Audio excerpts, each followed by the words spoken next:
In February 2020, the Brooks Institute hosted approximately 80 of the most influential actors in the animal protection community to discuss the current state of the animal protection movement. 3 keynote speakers stimulated thinking and conversations.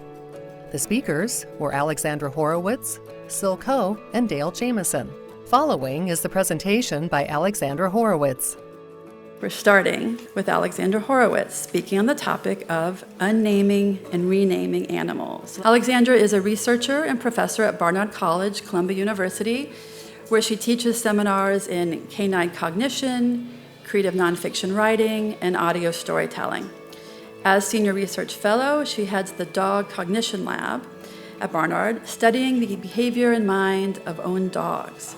She has long been interested in understanding the Umwelt of another animal, and her research and writing is aimed to answer the question, what is it like to be a dog? She has written 4 books, including Inside of a Dog, What Dogs See, Smell, and Know, which was a New York Times bestseller, Being a Dog, Following the Dog into a World of Smell, and then most recently, Our Dogs Ourselves, the story of a singular bond. She earned her master's and doctoral degrees in cognitive science from the University of California, San Diego, and bachelor's in philosophy from the University of Pennsylvania. So with that, we are very excited to hear about unnaming and renaming animals.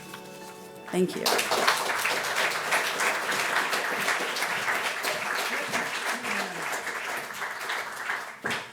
Hi. Thank you, Kristen. What a cool audience to be in front of, an impressive one. Thank you to Tim Madura and the Brooks Institute for inviting me, and Amanda and Sarah for all the logistics. As I expressed to Tim when I first talked to him on the phone, my work as an animal cognition researcher isn't really about what he described the mandate of the conference to be, affecting change for the benefit of non-human animals. I study the behavior of animals, in particular dogs, and I try to make inferences about their minds. So I view what I do as fact-finding, as the mission of observing the world, asking questions about it, and testing hypotheses about explanations for behavior. So that's my explicit mission. Implicit in it, of course, is an interest in the welfare of the animals I study. For, as Kristen said, I want to know what it's like to be a dog or any animal, with the interest in using that knowledge to inform our treatment of animals. So, I'm a scientist. I'm also a writer, and my work consists primarily of translating the findings of my science to what is often described as a wider audience. I try to essentially just tell people what we know in a way that they care about. So naturally, in my thinking about this conference over the last weeks, about whether my science is aiding the efforts of improving the welfare of animals, I've also been considering the storytelling aspect, the part of how I think about talking about animals. So that's going to inform what I'm going to talk about today. To begin in thinking about this talk, I started thinking about what it is that makes us interested in animal welfare to begin with. Not why should we be interested, but why do we in this room care? So risking being facile, I'm going to posit that for myself, and at some level, I mean qualifiers upon qualifiers, it's that we don't see an important distinction between us and non-humans, that we think that non-humans resemble humans in significant ways, that they're worthy of the things that human beings, it's been decided at some point, are worthy of. Life, dignity, bodily integrity, a life free of pain, or full of opportunity, and so forth. So if that's generalizable from not just me, but the way others think, demonstrating to others who don't care already about animals that non-humans resemble us is necessary. The results of research into my science, animal cognition, are, as I see it, one of the major opportunities to demonstrate so. So I want to open up a discussion I think is worth having this weekend. Do the understandings yielded from animal cognition in fact mean anything with respect to making change? Moreover, while I see the role of animal cognition as potentially necessary, I don't see it as typically sufficient to move the dial on people's attitudes toward animals. And I think that's because of a problem within the science, constituent in the science itself. So I want to use some lessons from my practice of animal cognition to guide thinking about what moves us and what could move things for animals. Many of you are familiar with animal cognition. A few of you, in fact, are major contributors to animal cognition work. But some of you might not be so familiar, so I want to spend a bit of time talking about what it is, where it comes from, which I think is always informative, its mandate, what it's produced, and ways in which it has or hasn't led to change in public attitude towards animals. So I'll start with my potted history of animal cognition, informed, I should say, by my own schooling in cognitive science, as well as the benefit of distance from its origins, which kind of has smoothed out what's actually a very complicated history. In my telling, animal cognition has two parents, both of which have developed and changed over the years, and that's psychology and ethology. And at least one dotty grandparent, which is Plato. The questions asked by animal cognition and by cognitive psychology in general are questions that have been posed for thousands of years at minimum and go back to questions of our place among all living beings. So, for instance, Socrates wrote that Plato, aiming to define man, came up with a definition, a featherless biped. To this, Diogenes, another Greek philosopher and famously cynical, reportedly plucked a poor chicken and presenting it said, "Here is Plato's man." So what did Plato do?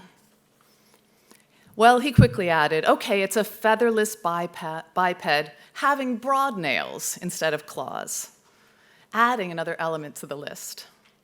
This is instructive because we've been adding qualifying statements to those three defining features of man to what finally shows humans to be distinct from animals ever since.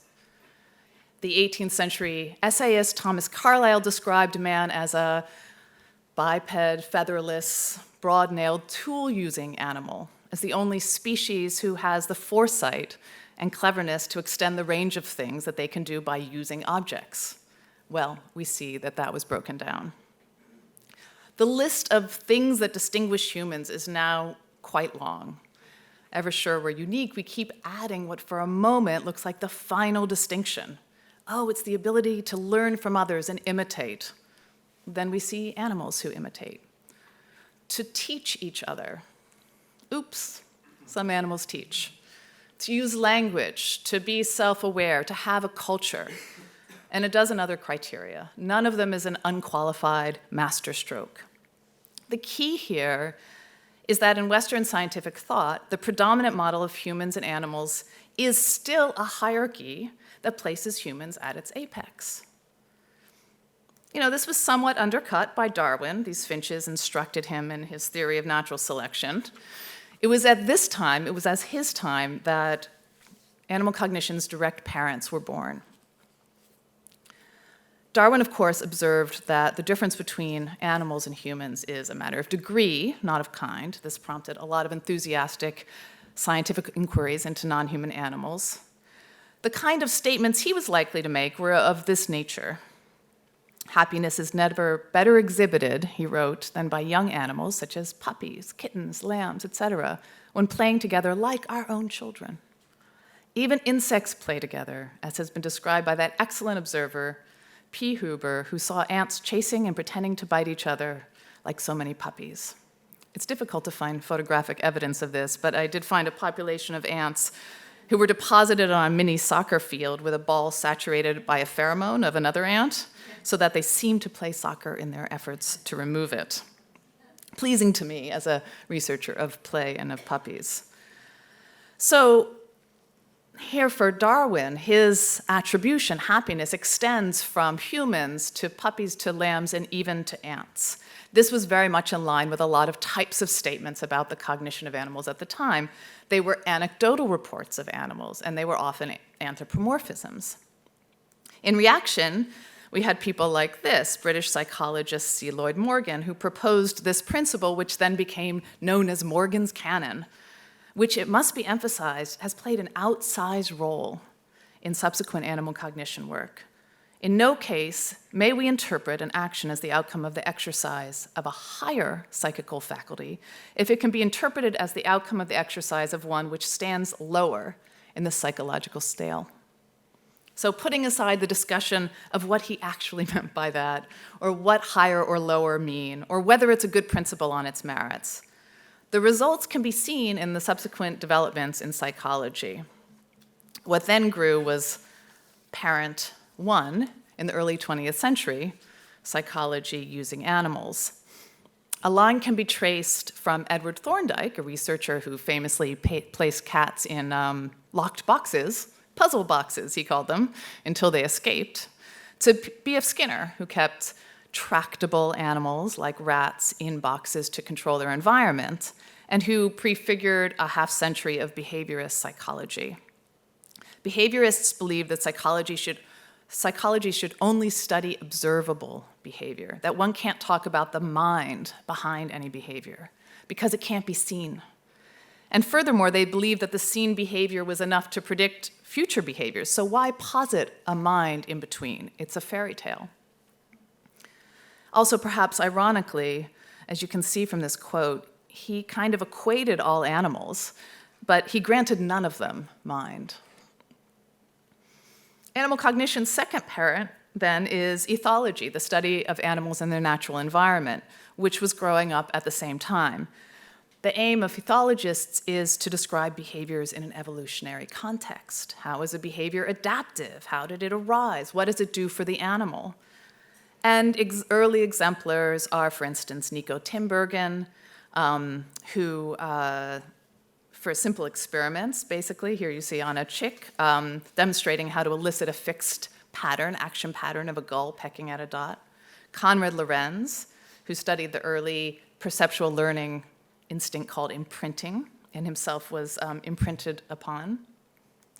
And Carl von Frisch, for his elaborating the dance language that honeybees use to communicate to the rest of the hive the location of a good source of food. They all shared the Nobel Prize for Physiology and Medicine in 1973. What they were doing, Tinbergen claimed, was interviewing an animal in its own language. Now, what happened to both these fields as they grew through the 20th century was the cognitive revolution in the middle of the 20th century, the eventual realization that it made sense to talk about mind in describing the rat's behavior in Skinner's box, or the bee's behavior in communicating to other bees. Donald Griffin, who was one of the researchers to realize that bats navigate by echolocation, was instrumental, I think, in both ethology and psychology, changing their tune to not only posit a mind, but a mind which might be self-aware or conscious, words that had really been verboten for the first half of the 20th century. Still, importantly, in the resultant field of animal cognition, also sometimes just called comparative psychology, that ancient hierarchy model with humans at its peak still exists. Only now it's about cognitive superiority.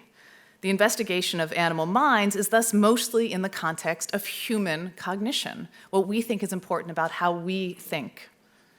So animal cognition studies topics such as how animals learn. Do they learn from others or teach others? Whether they form concepts, have memories, and what sorts of memories, use language, reason, navigate, understand others, have a theory of mind. A spin-off of animal cognition researchers in the last 2 decades has included researchers, me among them, who study animals that initially weren't considered interesting enough to study, like dogs, mostly because we thought we knew dogs, or they were not closely enough related to us to be of interest. And this field of dog cognition covers all sorts of things which is very much within the mandate of animal cognition, communication. Do dogs understand our gestures as communicative? For instance, if we point at one of 2 plates baited with food, will they follow our point to find the baited food? And yes, they do. interested in attention in some of these experiments. The question being, do they think about the state of others' minds that is their attention? To do this, these researchers put a treat in the middle of the room, told the dog not to eat it, and then sat down at a chair watching them. That dog fiddled around, but never disobeyed. But when they closed their eyes, the dog goes right to the treat. And when they turn their back, they don't even hesitate. Dog cognition asks questions of learning. Can they learn to mimic us, even needing to map unlike body parts, paw to hand? And in some respects, they do. There are questions of social understanding. Do they use others' behavior to guide their own? In this case, will dog work for no reward when they see another dog getting rewarded for no work? And the answer is no, in this dog's case. And questions of language, of course, the thing we value so much in our cognition. Do dogs understand human words? Well, Chaser did. Chaser, the border collie you might know, knew 1,022 words and various actions to act on those words. They were all toys that she lived with. So many words that her person and trainer, John Pilley, had to write the name of the word on the toy because he couldn't remember them. But most people don't communicate with their dogs like he did with Chaser, of course. My own work has asked similar kind of cognitive questions, sometimes more in the cognitive ethology vein. For instance, whether dyadic dog play indicates sensitivities to each other's minds, where I've showed that they use each other's attention before communicating, just as we do. How interspecific play works, play between humans and dogs, and how play is involved in the cognitive development of puppies, whether we can predict who will be a good working dog by their play style. And experimentally, I've done things like whether dogs have a sense of fairness, whether they realize that another dog is being treated more or less fairly than they are, whether they can discriminate quantity by smell. They can. And in fact, as a kind of adjunct of that, whether the owner will influence their choice. If they choose a quantity of food which is smaller, will the dog then overthrow their own sense of which is more and go to the smaller quantity? And they do. And even whether they can recognize themselves in their smell when it's placed in a container. What's the upshot of animal cognition work? Well, I think there's evidence that it has some kind of effect. This is the evidence. This is David Greybeard in Gombe in 1960. Jane Goodall's observations of chimpanzees using grass stems to fish for termites upended the notion that man is a tool-using animal entirely. Since then, of course, ants and wasps and finches and crows and otters and many other animals have been seen to use tools. And of course, the ante was upped, but maybe we're the ones who make tools too. Okay, then she showed them making tools. I'll argue that Goodall's report of tool use and tool making was a prime mover in the eventual change in public ideas about chimps, and then the regulations that radically restrict use of chimps in research. While our similarity to chimps physically, genetically, and anatomically had been known for hundreds of years, it was only dating to the time of Goodall's and others' work, demonstrating the cognitive capacities, the human-like behaviors of chimps, that the dial began to move. Of course, the current status of chimpanzees is still far from perfect. Is Lori Gruen here? Anyway, see her last 1,000 for their current status. But the comparison between the US attitude towards researching with chimps in the 50s and today, when their sanctuary is federally mandated, is profound.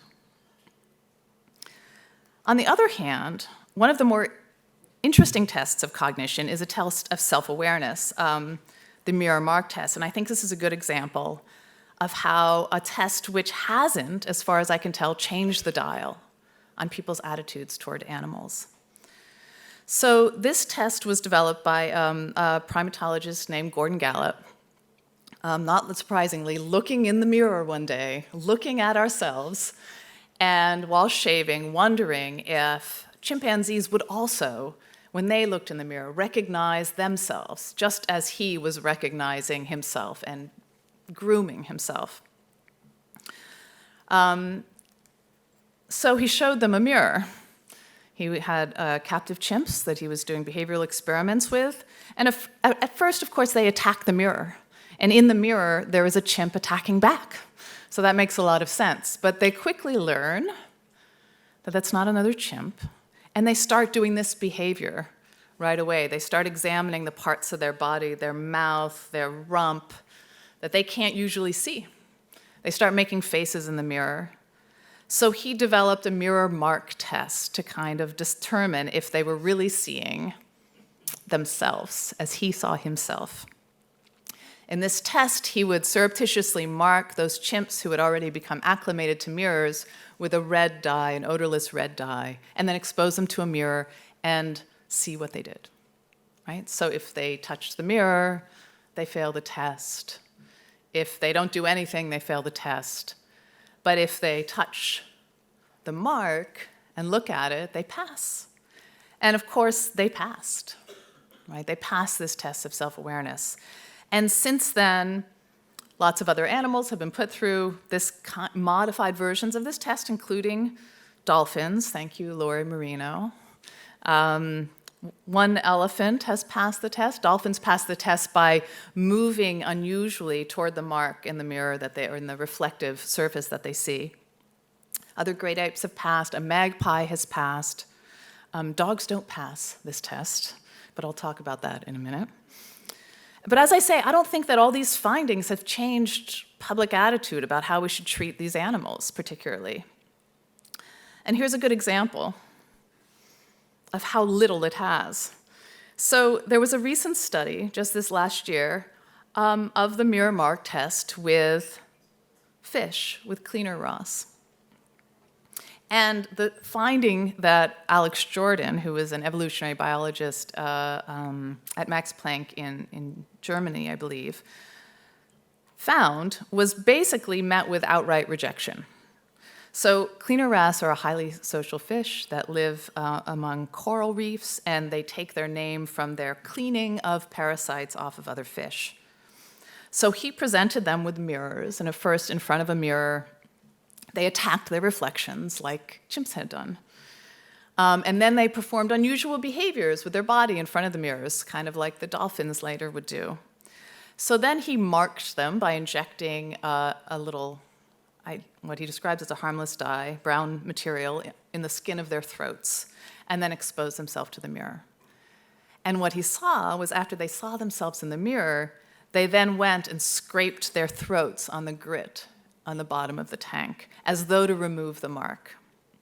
In other words, they passed the test. Within the field, there was just huge skepticism about this result, that it showed self-awareness of fish. And I suggest that that's based entirely on that cognitive hierarchy that places humans at its apex. So it's determined a priori, and we're not letting the evidence change our minds. Even Jordan said that he knew that wrasse aren't as smart as chimps. So in fact, this result didn't change how people thought about cleaner wrasse, but instead led to doubts about the power of the mirror mark test. It must be showing something else, they said. And I think doubts about that test are actually pretty warranted for other reasons, but not because a fish passed the test. So there's a tension in animal cognition that I see, and I think maybe we need to accept that at times knowing more leads to change, and at other times it doesn't. So, as a researcher in animal cognition, I still want to do this type of work.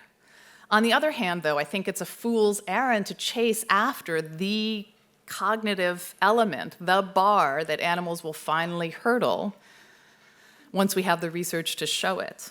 It will never be sufficient. We've fallen into the trap of working with a construct that we already know to be misguided, pretending that it might be simply showing that animals are smart that will get people to care. Or more recently, it's been more popular to say, oh, they have emotions, so we should care about them. What's the story in there? The writer in me asks. So I think that looking at a limitation of animal cognition will start to show us what I think the story is. I want to show you a little video to demonstrate. It's a video of some of my subjects in a study I did, which was a kind of olfactory mirror mark test. It's not really a mirror that smells, but since dogs are olfactory creatures, I thought maybe they would be more interested in, more responsive to a test which uses a reflection of themselves in smell versus a visual reflection. So I presented them with canisters that had either their smell or another dog's or their own smell with a mark in it, with just an otherwise uninteresting change in smell in it. And so I'm going to show you some subjects in this experiment just doing what they do.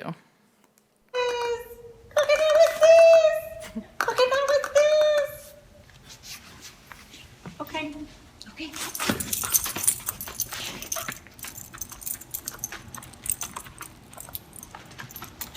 Okay, free.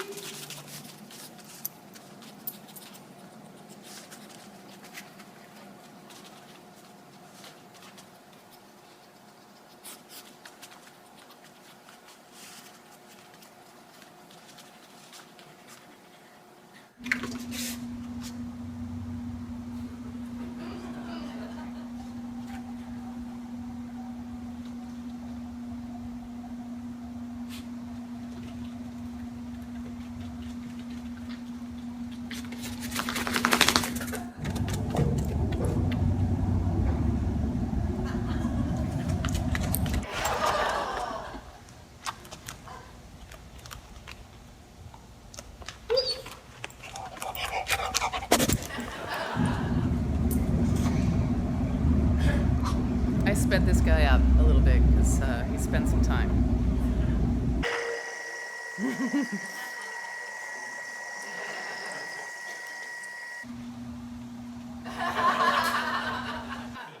It's kind of a downfall of my science.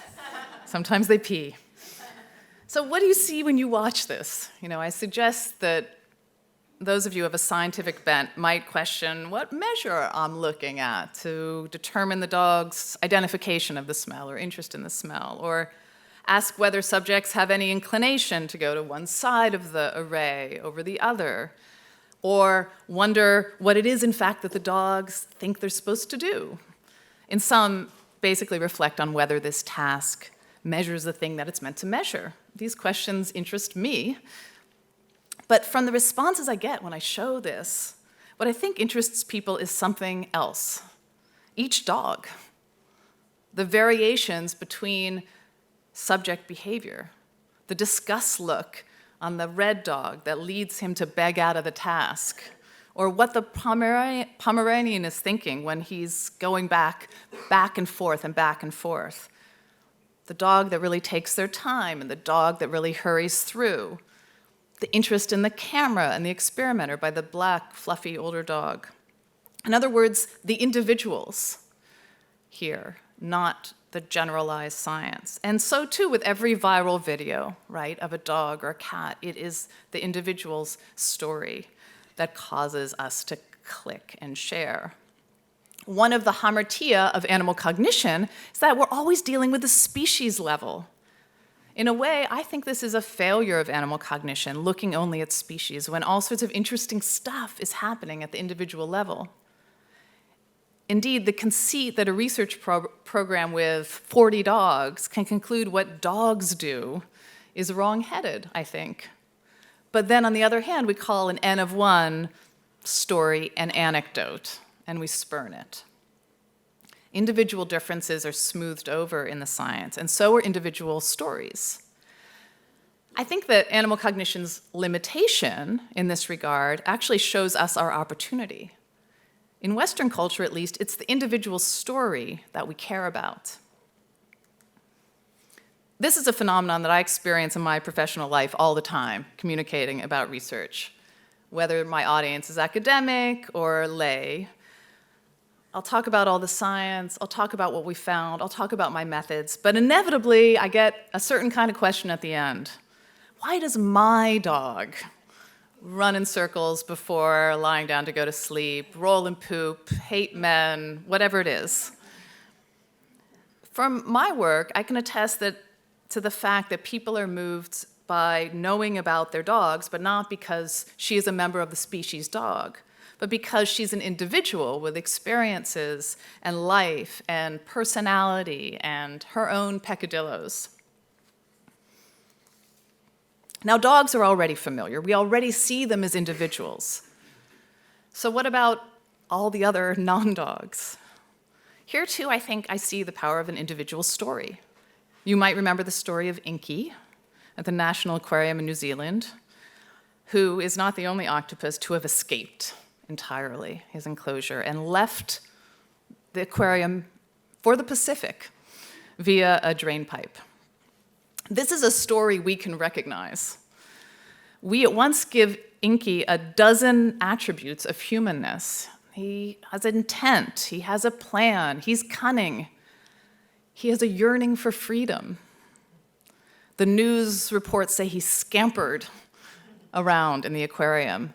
There were a series of photographs showing his route out like a burglar's route out of a bank. And I'd say it's from that posture that we can later enjoy learning about, for instance, the things that don't resemble us so much, such as essentially having brains in each arm, for instance. We can look at the limitations of animal cognition in terms of giving satisfying answers as a possible guiding principle for any movement to change attitudes to animals. So let's keep that individual in our mind for a moment. I want to point something else out. Notably, this octopus was named Inky. Maybe not a great name. Jane Goodall named the chimpanzees that she lived among. She never knew she wasn't supposed to, is what she says. Indeed, in science, you don't name subjects for the concern that by naming, we kind of ruin our objectivity. Interestingly, dog cognition is the only subfield of animal cognition I know of where the names are actually encouraged in journal publications. Giving animals names, personal names, is a way of identifying them as individuals who will have stories that we can recognize. It's making them persons. And to that point, I should say I just did a study, a survey of 8,000 dog names and why people named their dogs the way they did. And the greatest majority of dog names now are human names. And many, many names are, dogs are named out after deceased relatives of the Homo sapiens variety, which is a new development in our thinking about dogs. So this made me think that maybe my title should have been first naming, then unnaming, and then renaming. So, okay, my proposal. What I'm proposing is that both the field of animal cognition and the foibles of the field are part of a productive approach. The first step in considering animals is showing how they resemble us. By giving an animal a personal name, we become predisposed to see them at all, Inky or David Greybeard, and to see how they resemble us. The remainder of the title comes from an Ursula Le Guin story, She Unnames Them, in which an Eve figure asks all the animals of the world to forego their names, by which she means species names. Most do so without hesitation, the exceptions being the yaks, who were really attached to their names, cats, who denied they'd ever accepted any name, and dogs who refused but were just confused because they were allowed to keep Rover or Frou-Frou or whatever it was, just abandoned dog they accepted. What she writes is how close her character then feels to those animals. They seemed far closer than when their names had stood between myself and them, like a clear barrier, so close that my fear of them and their fear of me became one same fear. And the attraction that many of us felt, the desire to feel or rub or caress one another's scales or skin or feathers or fur, taste one another's blood or flesh, keep one another warm, that attraction was now all one with the fear, and the hunter could not be told from the hunted, nor the eater from the food. What is she doing in unnaming? The dog can still keep his personal name, he's Finnegan, but she's taking away all that's implied by dog, or sheep, or chimpanzee, divisions that seem to reify human exceptionalism. Comparative psychology, or animal cognition at its best, could show us the same thing by submitting non-human animals to the same tests that show the cognitive abilities that we admire so much in ourselves. It breaks down what seems to be that uniquely human thing. Franz de Waal says, the more an animal is like us, the easier it is to extend our moral outlook to it. I'm sure he meant he or she or they. So yes, but to stop here is the failure of animal cognition. It's not sufficient to show them to be similar. I suggest that from that position, it's only if we then acknowledge their otherness that they are saved, hence the renaming. That's the second part, a kind of defamiliarizing, taking apart that feeling of knowing once you've already been drawn in. And I say this from a position of a researcher with dogs for 20 years. What's become, in retrospect, a motif of my research with dogs is something that I think has a powerful application in affecting change for animals in this last stage. I've really been engaged in defamiliarizing dogs. The thing about studying dogs is that people feel like they already know all about the mind of a dog. People already say what their dog knows or wants or feels as soon as they get that dog. So I got interested in the kinds of statements that people were making about dogs, which we could call them anthropomorphisms, just wondering if they were accurate or not. I began studying the anthropomorphisms. For instance, the guilty look of dogs, that look that dogs put on, the ears back and head down, ducking away, tail between the legs, wagging frantically, that makes people say, my dog knows she did something wrong. And all the things that fall out of that. My dog is in on this policy of right and wrong ways to act in our society. What I found was that instead of being a look which came up when dogs did something for which they could feel guilty, like gotten into the trash or eaten something we weren't supposed to, the look, which is a real look, which appears, comes up as a response to owners thinking that they've done something wrong. It's a submissive response. It's an appeasement response to an owner who's angry or about to be angry or has the belief that the dog has done something wrong. So it's even more interesting, right? Just like clever Hans wasn't doing math, but instead was actually really attuned to the sensitive body movements of his trainer, the dog is just watching us and very attuned to when they need to put on that super cute face so they don't get yelled at. And then once I start deconstructing the kinds of statements we make that make us feel that dogs are in on it with us, I put something else in its place. For me, it's smell, renaming the dog as an olfactory creature living in a world of smell that we really know nothing about.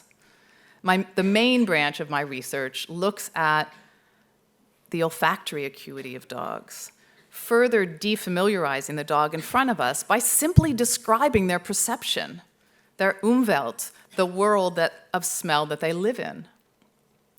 And then by prescribing that people take their dogs on smell walks, where the walk is all about the dog smelling whatever they want to smell on the walk, not about making it around the block or making good time. That I ask people to let their dogs sniff other dogs and themselves, to stop bathing dogs in coconut lavender shampoo, which is aversive to dogs. And the response I've gotten is gratifying. People do it because they already love their dogs and know they're in on it with them, so then they're able to acknowledge them as having needs and a perceptual world which is different from ours. I think of this a little bit like a bait and switch. So you think dogs are very cool and familiar, like, I'm pulling that football away.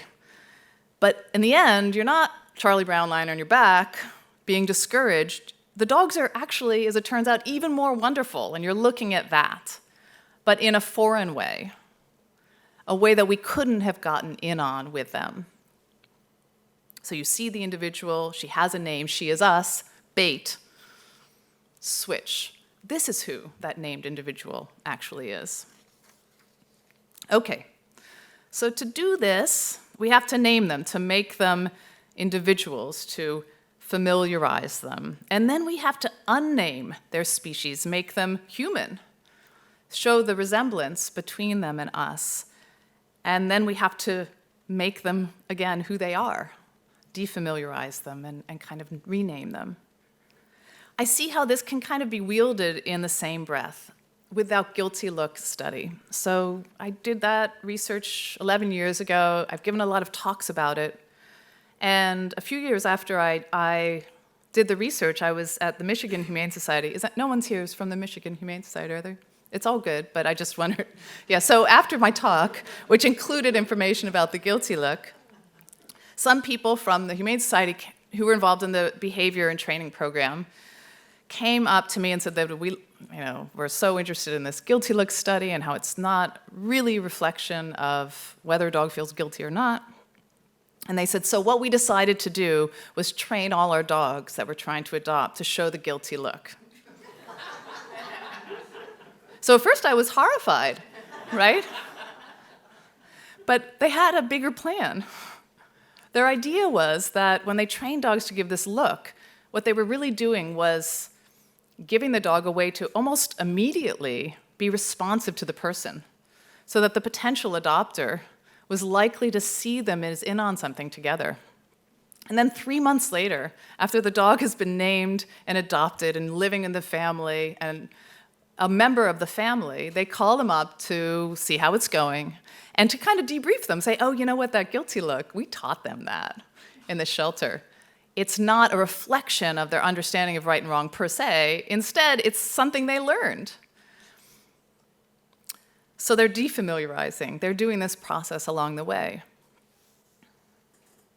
But you've already named them Mr. Peppers, and you feel that he loves you, so they're okay with it. Now, with dogs, we have a baked-in attraction head start. So everyone says they want to save them. They already had names. We think they resemble us. Although I think in some sense they've been strangled by our inability to see who they actually are. They're stuck with that familiaris name. And I see defamiliarization as what will improve their life. But for other animals, what are some familiarizing experiments that can bring them into that coveted posture? Ones that animal cognition might be interested in for kind of phylogenetic comparison reasons, but that I'm interested in for the reason that we recognize ourselves in them.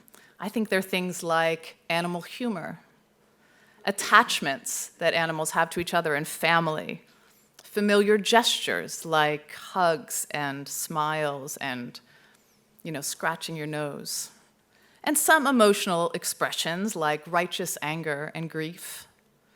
That's part of what people respond to.